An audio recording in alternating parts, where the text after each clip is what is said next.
Велам добар ден уште еднаш од ова студио, како што ни најави во централниот дневник.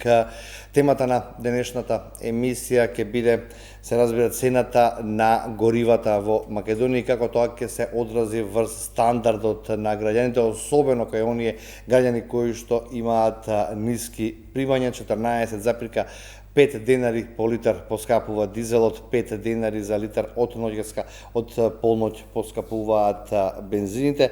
Кристијан Кожевски од Економскиот факултет, мој денешен гостин, ти благодарам што ја прифати мојата покана, да бидеме искрени.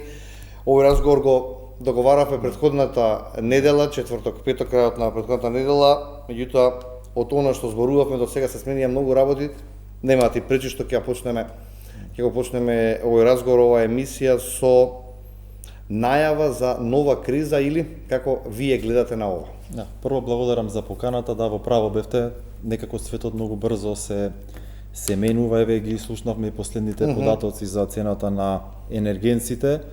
Оваа криза пред се свесни сме дека изворот на проблемот се воените дејствија во регион кој што креира околу 1/5 од вкупните потреби на нафта во светски рамки, па од тука ќе се рефлектира и врз економиите во светот, неизбежно и тоа да ја опфати македонската економија. Како зависници од увоз на повеќе клучни работи, покрај фактот што сме целосно увозници на нафта, ние ја увезуваме и странската инфлација, односно странското покачување на цената на нафтата, и особено ќе бидат засегнати секторите во кои што нафтата како енергент е доминантен, има доминантно влијание врз цената на чинење. Меѓутоа, пред се би рекол, треба да се биде особено внимателен кога се анализира оваа криза.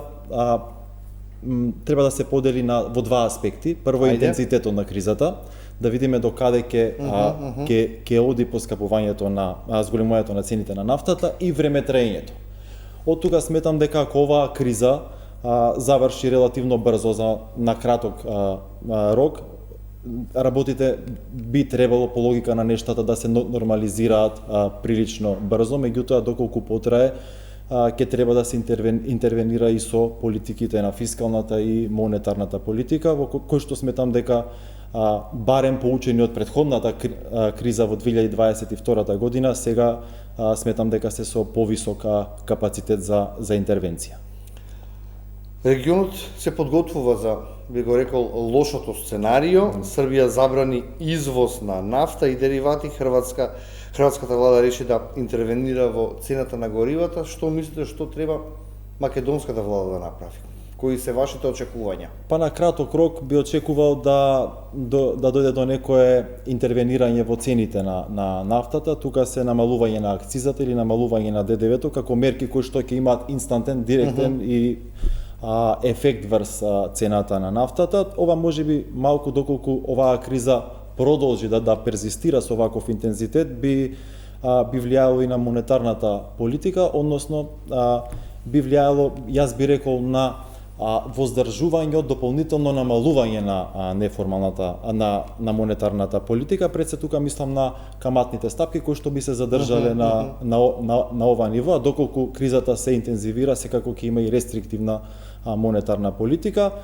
Во глобало очекувањата се дека ќе има нагорна корекција на инфлацијата, односно ваквите ефекти неминовно ќе се рефлектираат и врз куповниот стандард на граѓаните, тоа е евидентно, меѓутоа апелирам граѓаните да се воздржат од зголемена потрошувачка на енергенсите. Треба да имаме предвид дека оваа потрошувачка ќе треба да се распредели за подолг временски период, а заштедите кои што би ги направиле не би требало да бидат многу значајни. Минимални, а веќе можевме да видиме, нашата камера регистрираше денеска зголемена гужва метеж на бензинските станици, дел паника кај граѓаните. Оваа тема ја работевме и во централниот дневник. Побаравме ставови од најголемите стопански здруженија, стопанските комори. Тие се, како што велат, изненадени од ваквиот енормен скок на горивата. Се уште не можат да излезат со официјални или неофицијални пресметки како ова ќе влијае врз цената на нивните крајни производи. Каде според вас ќе има првичен удар? Првичен удар ќе има во финалните производи во секторите кои што се, како што кажав, доминантен дел од цената на чинење ја чинат енергенците, транспортниот сектор, индустријата и така натаму. Се надевам дека ќе имаме фискални олеснувања, односно влијание на фискалната политика за да се запре овај краткорочен шок, а наредните мерки кои што би имале некој среднорочен карактер треба да почекаме да видиме како ќе се движи оваа криза, имајќи предвид дека оваа не е чисто економска криза, туку е изворот на оваа криза се некои други неекономски фактори, воените дејствија. И се ова се сведува на нискиот стандард, на слабата куповна моќ на граѓаните, кога ќе фати една ваква паника, кога ќе фати една ваква најава за нова криза, оние поимотни некако ќе се извлечат со помали последици, полесно ќе се извлечат од оваа криза. Меѓутоа на граѓаните кои што взимаат минимална плата или се блиску до минималната, тие се на се поголем удар, ке речеме, научивме да живееме во кризи, меѓутоа како сега најлесно да се излечеме од оваа криза? Да, во право сте, граѓаните кои што имаат поскромен доход, односно кои што се движат околу нивото на минималната плата, доминантен дел од своите расходи, од својата плата го трошат за тековни производи, меѓу кои набавка на гориво, така, цени, сметки за електрична енергија и така натаму. Меѓутоа, јас би рекол дека во дебатата за минималната плата, некако дебатата се сведи единствено на нивото на минималната плата и се започна да се лицитира со одредени износи, дали таа да биде 600 евра, дали да биде помалку и така натаму. Ние мора да имаме предвид дека минималната плата е креирана, односно нејзиното ниво се утврдува со методологија, со формула, односно се усогласува со 50% од порастот на просечната нето плата во минатата година и 50% од порастот на нивото на цените, односно на инфлацијата, и доколку треба да се направат одредени корекции во минималната плата, прво треба да се задржи концептот на трипартитност, односно свое влијание да има и државата, и представниците на синдикатите, и секој да го каже својот збор. Тоа е најдобро да се направи во рамки на економско-социјалниот совет. Меѓутоа, доколку сакаме да направиме некоја корекција во платите и да се подобри доходот на оваа категорија на работници, јас би рекол дека треба да се вклучи некоја економска компонента во генерирањето на минималната плата. Впрочем, сега ги имавме само социјалните аспекти, трошоците на живот, цените и така натаму. Би рекол, да погледнеме што се случува во останатите земји од регионот или во Европа, таму е вклучена и стапката на пораст на продуктивноста на трудот како една економска компонента која што ќе има свое влијание во креирањето на дополнителното креирање на нивото на законската минимална плата, па и од тука би рекол со влијание, односно интервенција врз методологијата за пресметка, ќе се на некој начин спасиме од секоја година протестите, барањата за минимална плата, односно ќе има некој конзистентност во незиното генерирање и известност, како и за работниците, така и за работодавачите. Ќе знаат која цена тие треба да ја коригираат на цена на трудот нормално од март па натаму. Податоците кои што денеска ги извади Сојузот на синдикати на Македонија, вела дека 154.408 работници живеат во длабока сиромаштија и тие земаат плата под 30.000 денари. Со едни вакви поразителни бројки би рекол, треба ли да се направи интервентно зголемување или да не се оди толку на читање на тие закони и таа пресметка која што важи? Би рекол, доколку сакаме интервентно, како што велите, да им помогнеме на овие граѓани, тогаш може да се интервенира директно преку другите владини политики на доход, кои што ќе ги компензираат овие граѓани, доколку дојде до некое позначено зголемување на цените на прехранбените производи, односно зголемување на инфлацијата. Зошто го кажувам ова? Затоа што нашиот пазар на труд е силно и строго сегментиран. Имаме дејности, сектори, работни позиции кои што имаат многу ниска ефикасност. Доктор Реков, овие 150.000 ги прекинам за момент, се најисплашените во моментов. Да. Тие се плашат дали двојно ќе поскапи сега лебот и останатите основни прехранбени производи. Нив многу не ги засега дека ќе дојде над 100 денари горивото. Нема да возат автомобил едноставно, меѓутоа како да ги нахранат нивните семејства е тоа што ги загрижува сега нив. Се согласувам. Затоа сметам дека тука треба да имаме интервенции со социјалната и со фискалната политика, да им се помогне на таа категорија на граѓани без да се нарушува пазарниот механизам во креирањето на платите, односно на цените на трудот, затоа што иако интенцијата на тие граѓани е да им се помогне се зголеми доходот, со такви интервенции директно врз пазарот на трудот може дел од нив и да останат без работа, може дел од нив привремено да го намалат својот работен ангажман и да се доведеме во ситуација да го нарушиме животниот стандард на граѓаните, односно работниците на кои што сме имали интенција да им помогнеме.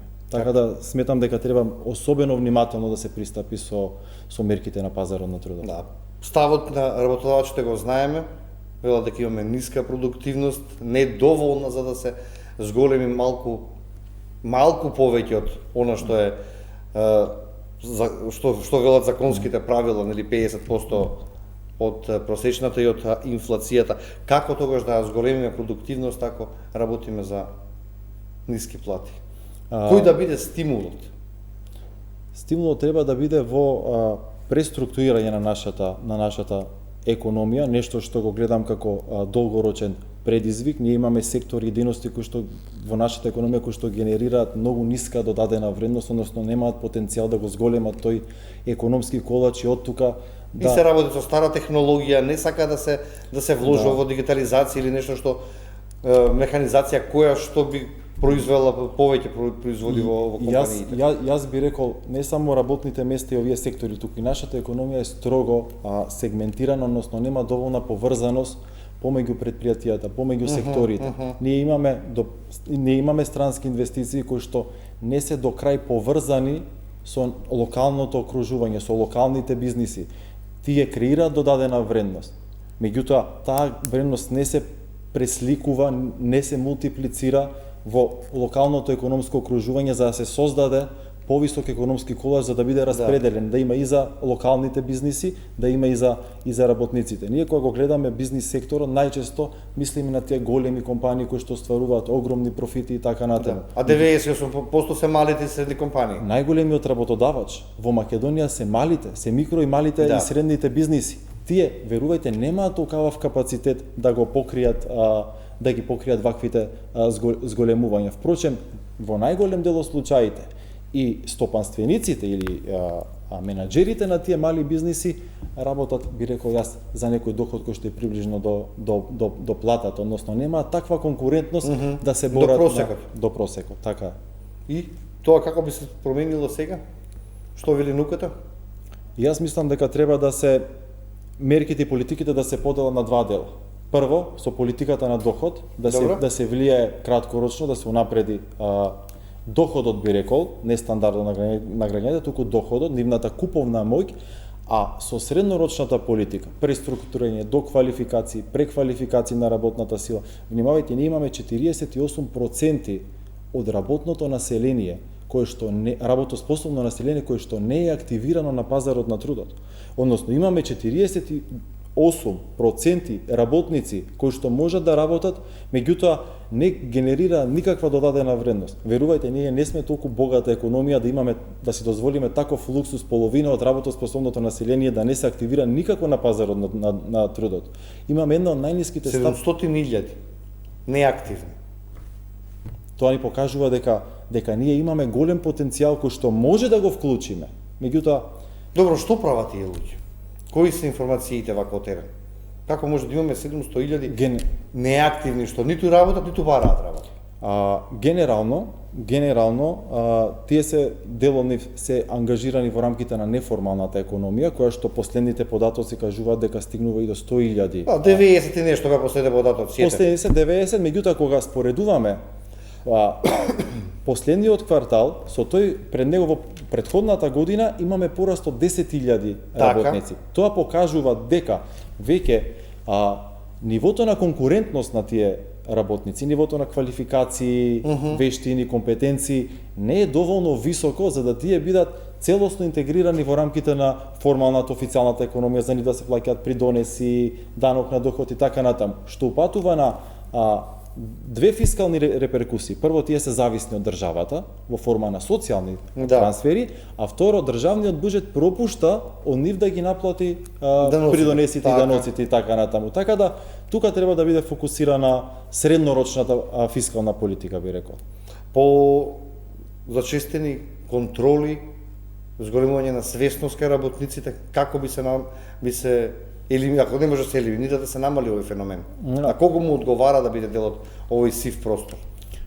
Кога сме кај капацитетите за контрола, може да го погледнеме со односот на бројот на трудови инспектори по работоспособно лице, по вработено лице, има индикатори, и таму не стоиме баш добро, меѓутоа јас би рекол треба да ја зголемиме свесноста за важноста да се биде дел од официјалната економија. Тоа го видовме ние за време на COVID-19 пандемијата, каде што овие лица кои што беа целосно неинтегрирани во официјалната, во формалната економија, не можеа да ги добиваат пакетите за помош, фискални и социјални, заради тоа што тие беа наменети за формално регистрирани компании. Така да јас би рекол потребни се многу напори да се зголеми свесноста и на бизнис секторот, меѓутоа и на нас како поединци да бидеме дел од официјалниот сектор.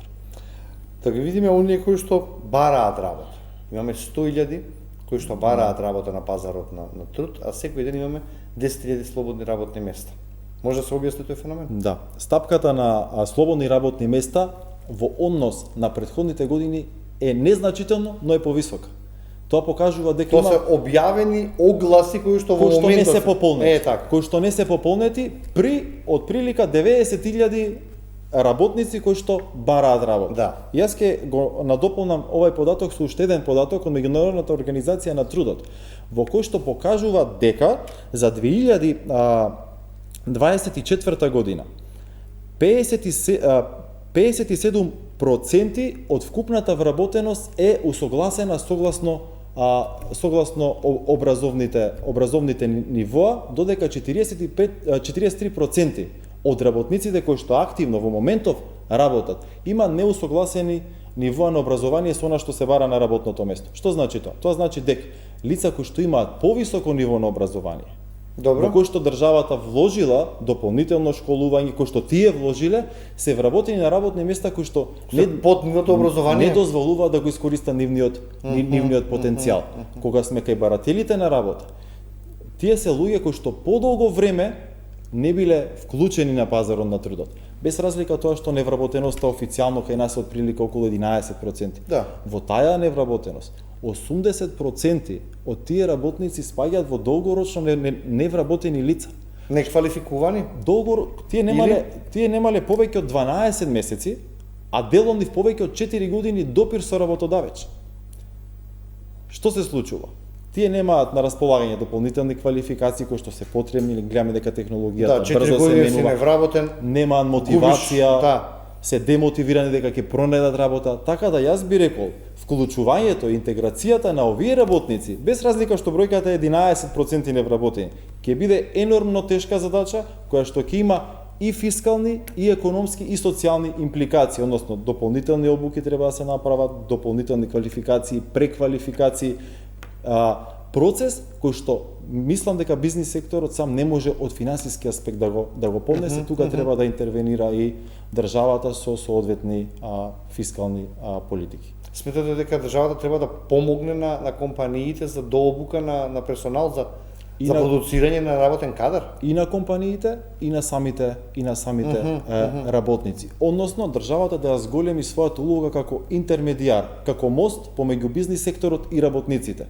Нешто што во последно време тренд е тоа да го прават одредени приватни агенции за вработување и така натаму, и од тоа да наплаќаат дополнителни средства. Нешто што државата како механизам веќе го има воспоставено и тоа треба да се користи на многу повисоко ниво. Ако ја тргнеме оваа криза или ако речеме дека ќе заврши за брзо, како ја оценувате економијата во земјава? Во кој правец се движи? На добар пат сме или?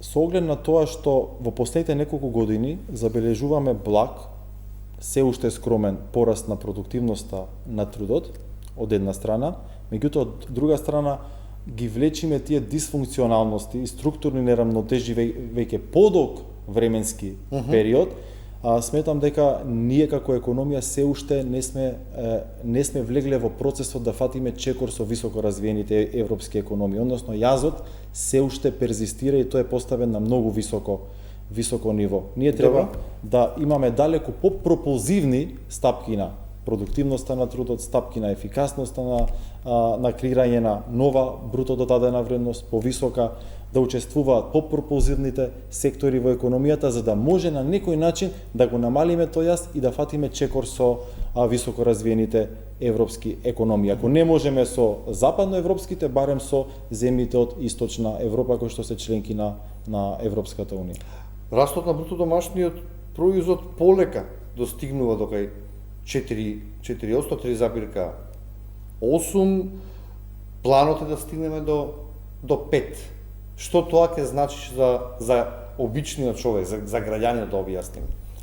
И како тоа да се одржи континуирано да имаме таков раст? Дали тоа би го подобрило начинот на живот, квалитетот? Може би тие проекции и би се оствариле доколку оваа криза заврши за краток временски период, меѓутоа сметам дека и тоа ќе биде предмет на корекција, како инфлацијата, така и проекциите за раст на бруто домашниот производ. Дел од истражувањата покажуваат дека македонската економија треба да оствари стапки на раст над 5% за да се почувствува реален раст на куповната моќ на населението, на благосостојбата на населението, односно сите економски чинители, сите работници, сите луѓе да осетат зголемена благосостојба од таквиот економски раст. Овде времето за аргумент завршува. Јас ви благодарам за оваа анализа. Ви благодарам на поканата. Да, се надеваме дека кризата ќе заврши што поскоро да можеме да фатиме некој добар правец во македонската економија. Да се надеваме. Штувани, овде го завршуваме денешниот аргумент. Ви благодарам на довербата, останете со програмата на телевизија 24.